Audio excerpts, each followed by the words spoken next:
Ayan, for this video po, luto po tayo ng ginataang hipon at alimasag. So, meron po tayo ditong hipon na nalinisan na, tapos meron din po tayong alimasag.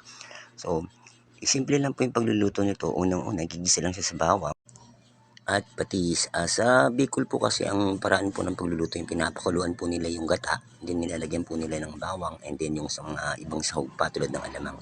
So, ito po meron po akong sitaw at kalabasa, meron din po akong kakang gata at yung pangalawang piga ng gata. So, ginisa ko lang po siya sa bawang.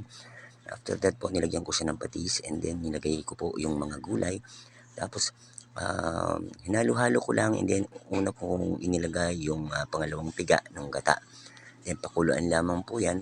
Hindi naman po sa malambot, hintayin malambot na malambot yung gulay. So, dapat sakto lang.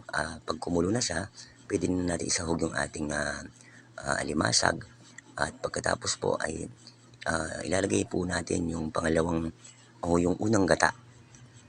Ihuhuli po natin yung hipon kasi yung hipon madali lang namang maluto yan. So yan, pagkalagay po nung unang piga, pwede na po natin isahog yung ating hipon. Tapos halu-haluin lang, lagyan ng pampalasa, asin, ng magic sarap at iba pa. Tapos hintayin lang po magmantika, tapos okay na yan. Yum, tara po.